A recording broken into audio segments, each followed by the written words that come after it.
तो भारत ने ऑस्ट्रेलिया को और न्यूजीलैंड ने साउथ अफ्रीका को हरा करके दोनों ने फाइनल में अपना जगह फिक्स कर लिया है और फाइनल 9 मार्च को दुबई में होने वाला है।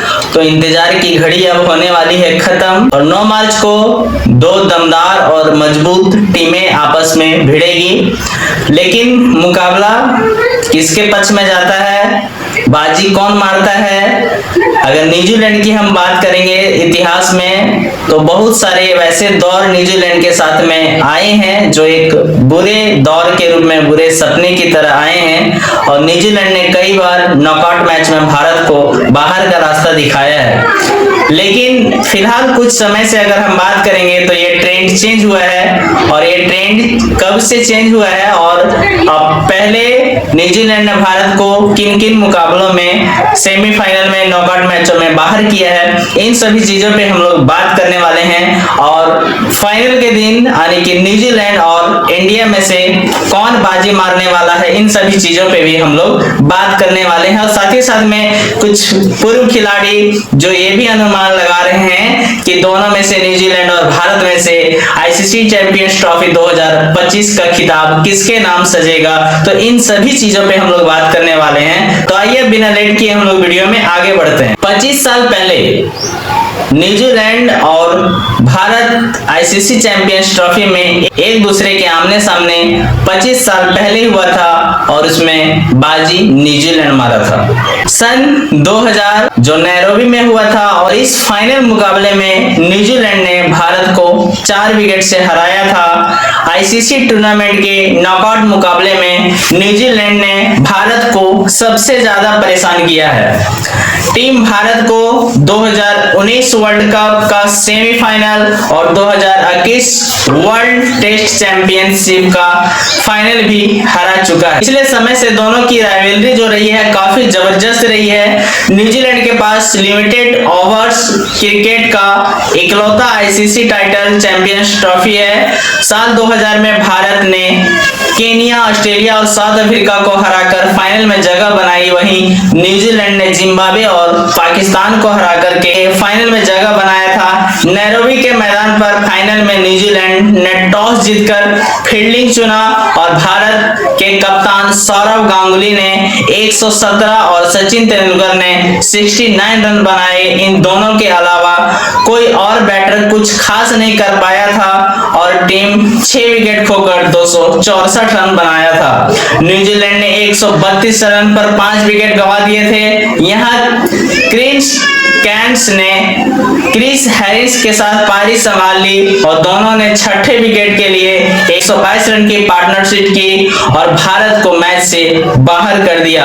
कैंस ने शतक लगाया और 2 गेंद बाकी रहते ही टीम को जीत दिला दी और Cairns player of the match भी रहे थे। जिसमें भारत की तरफ से टॉप बैटर में सौरव गांगुली और बॉलर की बात करेंगे तो उसमें वेंकटेश प्रसाद जो 27 रन देकर 3 विकेट लिए थे। तो वहीं न्यूजीलैंड की तरफ से क्रिस कैंस जो 102 रन 113 बॉल में, जिसमें से टॉप बॉलर की अगर हम बात करेंगे तो स्कॉट स्टायरिश 53 रन देकर 2 विकेट लिया था। इतिहास को दोहराते हुए 27 साल के बाद चैंपियन ट्रॉफी इतिहास में दोनों टीम तीसरी बार भिड़ने वाली है। इसी साल ग्रुप स्टेज में भी दोनों का सामना हुआ तब भारत ने दुबई के ही मैदान पर न्यूजीलैंड को 44 रनों से हराया था और अब 9 मार्च को फिर से एक बार दोनों आमने सामने है। तो क्या कहता है पीछे का रिकॉर्ड, किसका पलड़ा भारी है? क्या न्यूजीलैंड फिर से इतिहास को दोहराने वाला है या फिर भारत जो अपने ट्रेंड में चल रहा है कि 2023 से जो ट्रेंड पकड़ा है कि न्यूजीलैंड को अब किसी भी तरह से सटने नहीं देगा, तो क्या भारत अपनी लय को बरकरार रखेगा और न्यूजीलैंड को फाइनल में परास्त करने वाला है? भारत की तरफ से अगर हम बात करेंगे तो रोहित शर्मा और विराट कोहली से ज्यादा चर्चा का जो विषय बना हुआ है वो है श्रेयस अय्यर का। श्रेयस अय्यर चैंपियंस ट्रॉफी में बहुत ही दमदार लय में दिख रहा है, जिसके कारण लगभग हर एक मैच में परफॉर्म कर रहे हैं और न्यूजीलैंड के लिए एक तरह से हमेशा सरदर्द का काम किया है। चाहे हम आईसीसी वर्ल्ड कप 2023 की बात करेंगे, चाहे 2025 आईसीसी चैंपियंस ट्रॉफी की बात करेंगे, श्रेयस अय्यर का परफॉर्म जो है वो सबसे बेहतर रहा है और सभी खिलाड़ी विराट कोहली और रोहित शर्मा से ज्यादा नजरें टिकाए हुए हैं श्रेयस अय्यर पे। श्रेयस अय्यर पे भी हम लोग डिटेल में बात करेंगे, लेकिन न्यूजीलैंड से जान लेते सबसे टॉप परफॉर्मर कौन है। तो न्यूजीलैंड की तरफ से सबसे अभी जो बेस्ट बॉलर माना जा सकता है वो है मैट हेनरी। पिछले मुकाबले की अगर बात करेंगे, जिसमें से श्रेयस अय्यर 98 बॉल पे 79 रन बनाया था, मैट हेनरी 45 रन देकर 5 विकेट लिया था। केन विलियमसन जो लगातार परफॉर्म कर रहे हैं, केन विलियमसन और रचित रविंद्र न्यूजीलैंड की तरफ से रेगुलर परफॉर्म करने वाले खिलाड़ी है। और भारत की तरफ से अगर एक और बॉलर की बात की जाए तो वो है वरुण चक्रवर्ती, और वरुण चक्रवर्ती भी अपने बॉलिंग से सभी को प्रभावित किया है। और सबसे ज्यादा ध्यान इस फाइनल में भारत की तरफ से बॉलर में मोहम्मद शमी और वरुण चक्रवर्ती पे रहने वाला है। हालांकि मोहम्मद शमी का रिकॉर्ड न्यूजीलैंड के खिलाफ बहुत ही बेस्ट रहा है। आपको याद होगा 2023 वर्ल्ड कप का मुकाबला जिसमें मोहम्मद शमी ने 7 विकेट छटकाया था। हालांकि मोहम्मद शमी पे भी बहुत तरह का चीजें सोशल मीडिया में चल रहा है रोजा नमाज को लेकर के। मैं उन सभी लोगों से भी ये कहना चाहूंगा कि आप उन मुसलमानों पे ध्यान दीजिए, रेप, मर्डर या फिर जो गलत रास्ते पे जाते हैं, जो गलत संगत में जाते हैं, आप इस्लाम उनको सिखाइए, आप शरिया की बातें उनको बताइए कि शरिया क्या कहता है, आपको किस तरह से गलत रास्ते पे नहीं चलने को कहता है। जो गठमुल्ले आज मोहम्मद शमी को घेरने का काम कर रहे हैं, उनके लिए बस मेरा एक ही बात रहेगा कि देश और देशभक्ति से बड़ा कोई धर्म नहीं होता है। तो इसमें बहुत सारे लोगों ने शमी की तरफ से जवाब भी उनको देने का कोशिश किया है। बहुत सारे ऐसे कंडीशंस है जिसमें गुनाही को माफ किया जाता है। हलाला जैसा कुरीतियां जो आपके समाज में चल रहा है, इन सभी चीजों को आप हटाने पे जोर दीजिए, तभी आपका इस्लाम अच्छा होगा और मजबूत होगा। इस समय पे जब कोई खिलाड़ी अपना फाइनल मुकाबला खेलने वाला हो और उस समय इस तरह की बातें करके उनका जो मेंटलिटी है वो किसी और डाइवर्ट करने का कोशिश ना करें या फिर उसको किसी तरह से मानसिक रूप से प्रभावित करने का कोशिश ना करें, क्योंकि सीधा इसका असर फाइनल में हो सकता है। तो इस तरह की बेकार की बातें ना करें तो ही ठीक है। आपके समाज में बहुत सारी बुराइयां हैं, आप उनके ऊपर बात कीजिए, उनको हटाने की बात कीजिए। मोहम्मद शमी एक देशभक्त है, अपने देश के लिए वो कर रहा है, इस तरह घरों में बैठा हुआ नहीं है, जिससे कि वे अपने सभी रिचुअल्स को फॉलो कर सकता है। तो चलिए अब हम लोग आगे बात करते हैं। आईसीसी के सभी टूर्नामेंट में भारत और न्यूजीलैंड के बीच 16 मैचेस हुए हैं। 10 में न्यूजीलैंड और महज 6 में टीम इंडिया को जीत मिली है। हालांकि आईसीसी के वनडे टूर्नामेंट में दोनों ने बराबरी की मैच ही जीते हैं। चैंपियंस ट्रॉफी और वनडे वर्ल्ड कप में दोनों के बीच 12 मैच हुए, जिसमें से 6 न्यूजीलैंड और 6 भारत ने जीता है। लेकिन पिछले कुछ समय से बात करेंगे तो भारत का दबदबा कुछ ज्यादा है। न्यूजीलैंड और भारत के सीरीज में भी भारत ने न्यूजीलैंड का सफाया किया था, चाहे पिछले वर्ल्ड कप की बात करेंगे, चाहे चैंपियंस ट्रॉफी की बात करेंगे। तो फिलहाल कुछ समय से भारत काफी मजबूत दिख रहा है और इसी के बीच में पाकिस्तान के पूर्व क्रिकेटर शोएब अख्तर भी कहते हैं कि भारत को जिससे डर था यानी कि ऑस्ट्रेलिया से, उसको हरा करके वे फाइनल में पहुंच गया है। भारत जो है न्यूजीलैंड को फाइनल में परास्त करेगा और चैंपियंस ट्रॉफी की खिताब को अपने नाम करने वाला है। और ये सभी चीजें भारत के जो प्लेयर्स अभी जिस तरह से वर्तमान में परफॉर्म कर रहे हैं, इन सभी चीजों को देखते हुए शोएब अख्तर ने ये आकलन करने का कोशिश किया है कि फिलहाल भारत न्यूजीलैंड से और हर एक मामले में अच्छा है, चाहे हम बैटिंग की बात करेंगे चाहे बॉलिंग की बात करेंगे, तो न्यूजीलैंड से फिलहाल भारत अच्छा प्रदर्शन कर रहा है और भारत का पलड़ा इसमें ज्यादा भारी लग रहा है। अगर केवल नॉकआउट मैच की बात करेंगे तो न्यूजीलैंड इसमें 75% बाजी मारा है भारत के खिलाफ। न्यूजीलैंड आईसीसी ग्रुप स्टेज मैचों में हावी रहता ही है, नॉकआउट स्टेज में भी दबदबा दिखाया है। दोनों के बीच 4 नॉकआउट मैच हुए, जिसमें से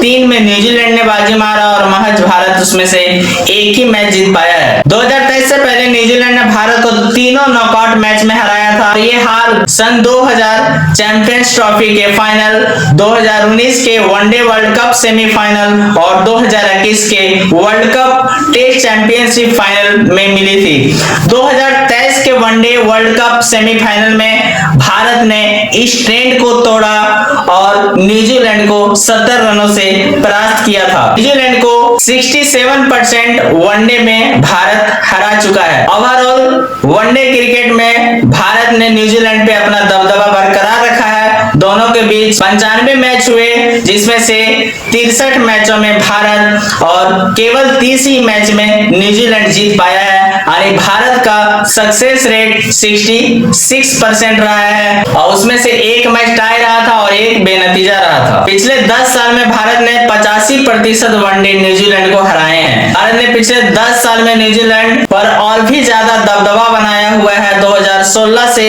दोनों के बीच 20 वनडे हुए, जिसमें से 17 में भारत और महज 3 ही मैच न्यूजीलैंड जीत पाया है। हालांकि न्यूजीलैंड की 3 में से 1 जीत आईसीसी टूर्नामेंट नॉकआउट स्टेज में रही थी। न्यूजीलैंड के खिलाफ अब अगर हम कोहली की बात करेंगे तो भारत से विराट कोहली न्यूजीलैंड के खिलाफ सबसे ज्यादा रन बनाने वाले एक्टिव प्लेयर हैं।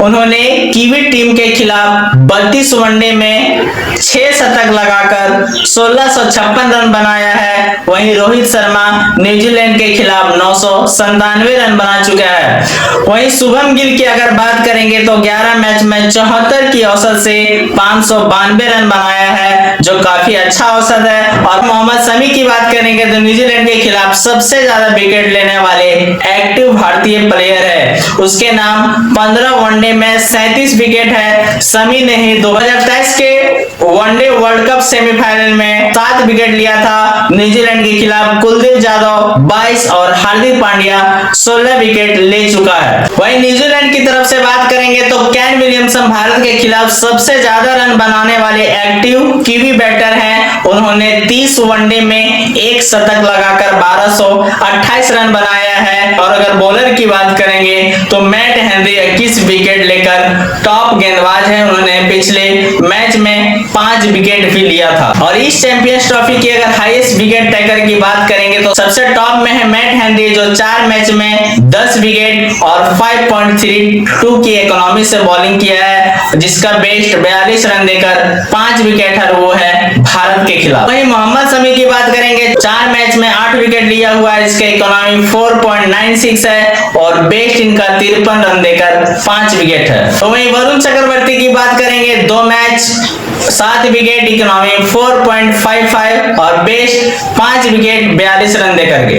तो ये था कुछ आंकड़े, कुछ पहले के आंकड़े, कुछ वर्तमान के आंकड़े। और ये आंकड़े देख करके आपको समझ में आ गया होगा कि कौन ज्यादा मजबूत दिख रहा है और कौन बाजी मारने वाला है। हालांकि न्यूजीलैंड भारत के लिए हमेशा सरदर्द का काम किया है, लेकिन 2023 से रोहित शर्मा के कप्तानी में ये ट्रेंड चेंज हुआ है और कीवियों के लिए अब रोहित शर्मा सरदर्द बन चुके हैं। तो हम लोग का इंतजार रहेगा 9 मार्च को इस दमदार और फाइनल मुकाबले का। तो चलिए आज के लिए बस इतना ही। और आपका ओपिनियन क्या है, आपको क्या लगता है फाइनल मैच में कौन बाजी मारने वाला है, कौन सा बैट्समैन सबसे ज्यादा रन बनाने वाला है और कौन सा बॉलर सबसे ज्यादा विकेट लेने वाला है, आप ये अनुमान लगाइए और आप कमेंट सेक्शन में जरूर बताएं। चलिए तो आज के लिए बस इतना ही, फिर मिलते हैं हम लोग अगली वीडियो में नई जानकारी के साथ। तब तक के लिए जय हिंद, वंदे मातरम।